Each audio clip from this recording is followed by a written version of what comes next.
kesaksian.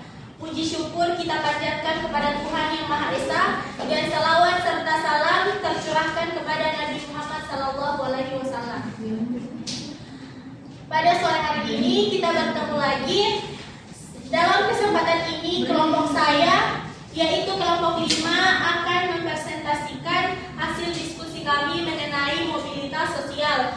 Sebelum memulai presentasi, saya akan memperkenalkan diri sekaligus memperkenalkan anggota kelompok saya. Perkenalkan, nama saya Nur Isda Faradila sebagai moderator kelompok 5, dan di samping saya ada Gaby Parera sebagai presentator pertama, dan di sebelahnya lagi ada Amelia Karisa Tangket Tasik sebagai presentator kedua, dan di sebelahnya lagi ada Tri Reski sebagai presentator ketiga. Di sini saya sebagai moderator mempersilahkan presentator pertama untuk mempresentasikan hasil diskusi kelompok kami yang berjudul mobilitas sosial. Terima kasih kepada moderator. Langsung saja pengertian mobilitas sosial. Gerak sosial atau mobilitas sosial adalah perubahan, peningkatan ataupun penurunan status dan peran anggotanya. Mobilitas berasal dari bahasa Latin mobilis yang berarti mudah dipindahkan atau banyak bergerak dari satu tempat ke tempat yang lain. Kata sosial yang ada pada istilah tersebut mengandung makna gerak yang melibatkan seseorang atau sekelompok warga dalam kelompok sosial.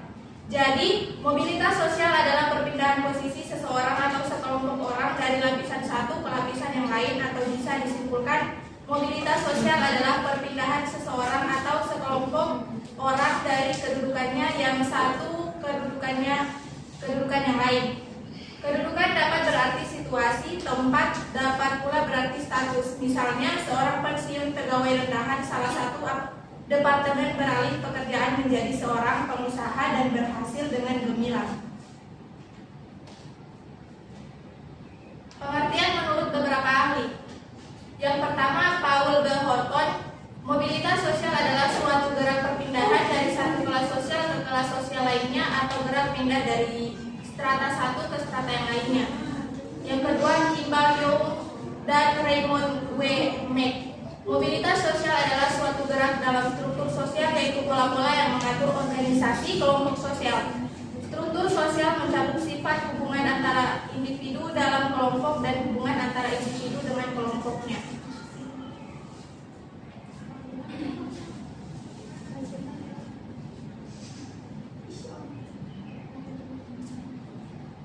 Selanjutnya, bentuk-bentuk mobilitas sosial.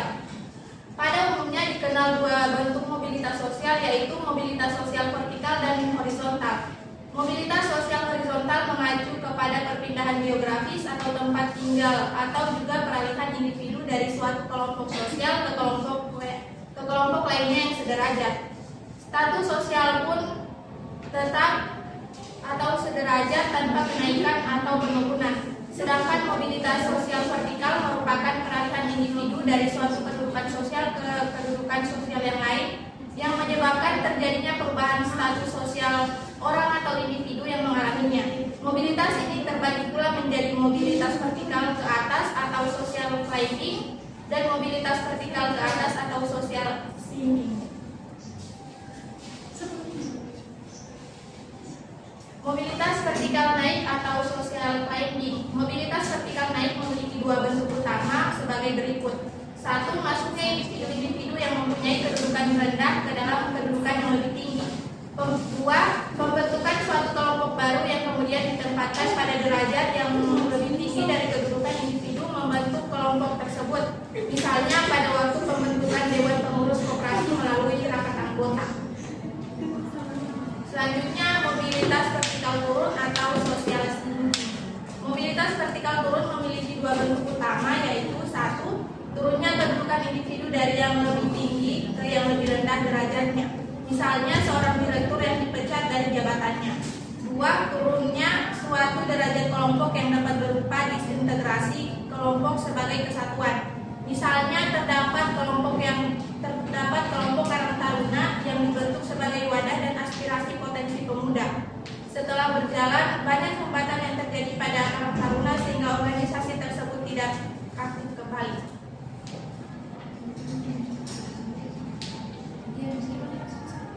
Saya kembali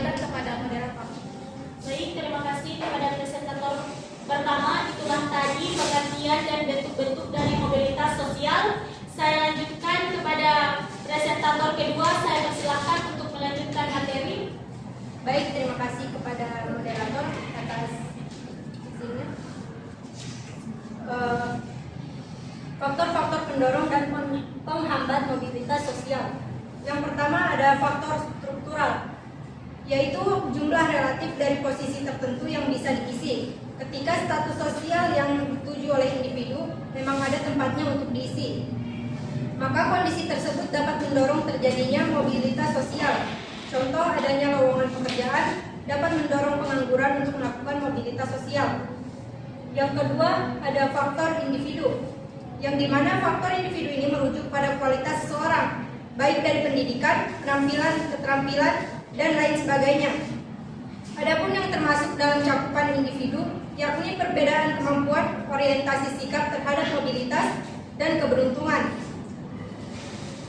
Yang ketiga, sejak manusia lahir, ia telah berada di status sosial tertentu, mengikuti orang tuanya. Apabila seseorang individu tidak puas dengan status sosial yang diwariskan oleh orang tuanya, ia dapat mencari kedudukan sendiri dan melakukan mobilitas sosial.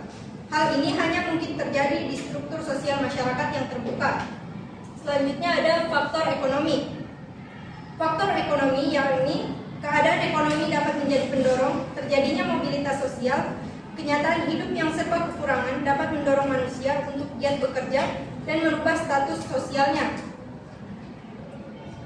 Selanjutnya ada situasi politik, di mana situasi politik dapat menyebabkan terjadinya mobilitas sosial suatu masyarakat dalam sebuah negara. Keadaan negara yang tidak menentu berpengaruh ke situasi keamanan yang bisa mengakibatkan terjadinya mobilitas masyarakat ke daerah yang lebih aman.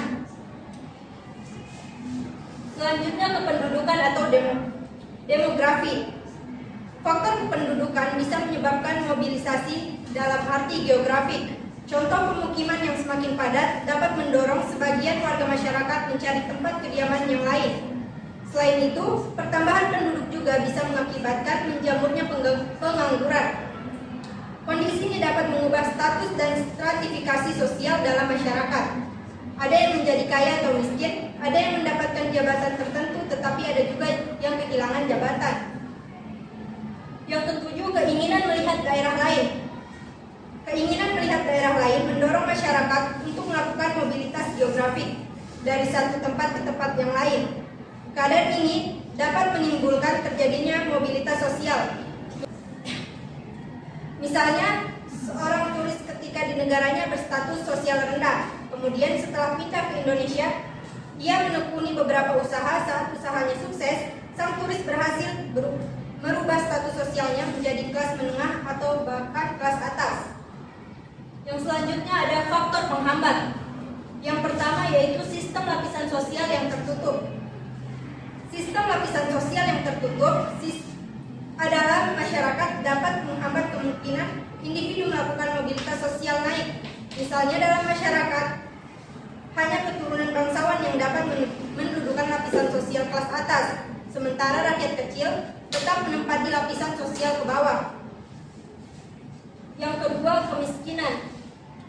Kemiskinan sebagian besar masyarakat merasa kesulitan untuk menaikkan kelas sosialnya karena terbentur minimnya biaya, kemampuan menjalankan usaha, dan menyekolahkan anak ke jenjang yang lebih tinggi terbatas karena minimnya dana yang dimiliki. Yang terakhir, kebudayaan masyarakat.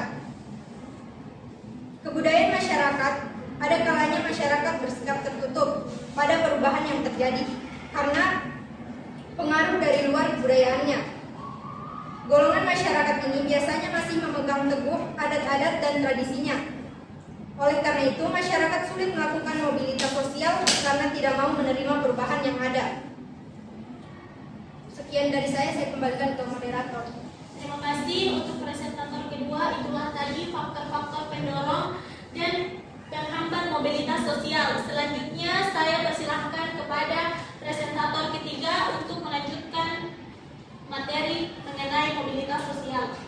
Ya baik, terima kasih. Dampak mobilitas sosial terbagi menjadi dua, yaitu dampak positif dan dampak negatif. Yang pertama, dampak negatif. Dampak negatif yaitu konflik antar kelas. Dalam masyarakat terdapat lapisan-lapisan sosial karena ukuran-ukuran seperti kekayaan, kekuasaan, dan pendidikan. Contohnya seperti demonstrasi buruh yang menentukan kenaikan upah, menggambarkan konflik antar kelas buruh dengan pengusaha. Yang kedua, konflik antar sosial. Yang kedua, antar kelompok sosial. Di dalam masyarakat terdapat pula kelompok sosial yang beraneka ragam. Di antaranya berdasarkan ideologi, profesi, agama, suku, dan ras. Bila salah satu kelompok berusaha untuk menguasai kelompok lain atau terjadi pemaksaan, maka timbullah konflik. Contohnya tawuran pelajar dan perang antar kampung. Yang ketiga, konflik antar generasi. Terjadi antara generasi tua yang mempertahankan nilai-nilai lama dan generasi muda yang ingin mengadakan perubahan. Misalnya pergaulan bebas yang saat ini banyak dilakukan kaum muda di Indonesia sangat bertentangan dengan nilai-nilai yang dianut generasi tua. Selanjutnya, penyesuaian kembali. Setiap konflik pada dasarnya ingin menguasai atau mengalahkan lawan. Bagi pihak-pihak yang berkonflik, bila menyadari bahwa konflik itu lebih banyak merugikan kelompoknya, maka akan timbul penyesuaian kembali yang didasari oleh adanya rasa toleransi atau rasa penyesuaian kembali yang didasarkan oleh adanya rasa toleransi atau saling menghargai. Penyesuaian semacam ini disebut akomodasi. Berkurangnya solidaritas kelompok. Penyesuaian diri dengan nilai-nilai dan norma-norma yang ada dalam kelas sosial yang baru merupakan langkah yang diambil seseorang yang mengalami mobilitas vertikal dan horizontal. Hal ini dilakukan agar mereka bisa menerima dalam kelas sosial yang baru dan mampu menjalankan fungsi-fungsinya. Keadaan inilah yang menyebabkan orang-orang yang berpindah ke lapisan yang baru akan berkurang solidaritasnya terhadap kelas sosial yang lama. Yang kedua, ada dampak positif.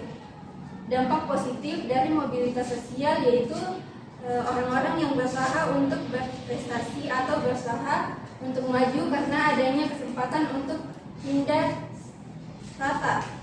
Kesempatan ini mendorong orang untuk mau bersaing dan bekerja keras agar dapat naik ke strata atas. Contohnya anak miskin yang berusaha belajar dengan giat agar mendapat kekayaan di masa depan.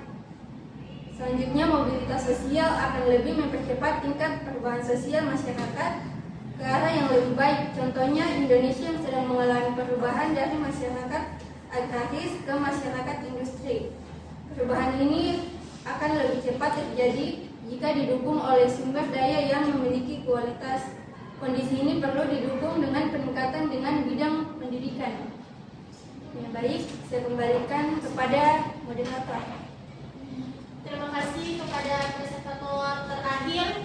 Di sini saya akan mempersilahkan teman-teman untuk mengajukan pertanyaan. Saya batasi satu pertanyaan. Saya persilahkan jika ada yang ingin bertanya. Saya persilahkan kepada Ratu Lintang untuk bertanya. Baik, terima kasih. Pertanyaan saya, mengapa dalam masyarakat modern memiliki kecenderungan mobilitas sosial dalam kehidupan bermasyarakat?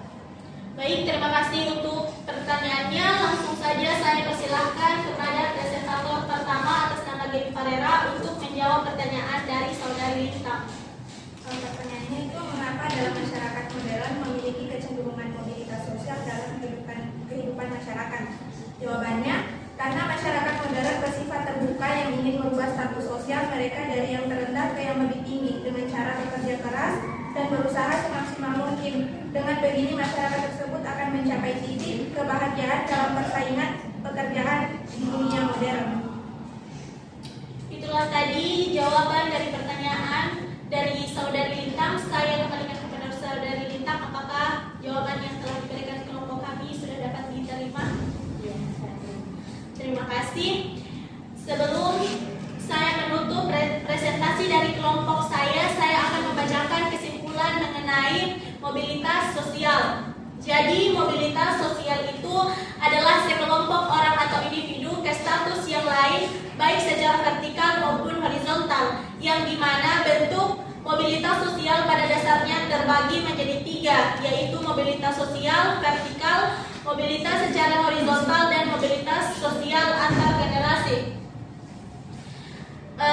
Itulah tadi kesimpulan dari mobilitas sosial. Saya akhiri presentasi dari kelompok kami. Jika ada kekurangan mohon dimaafkan.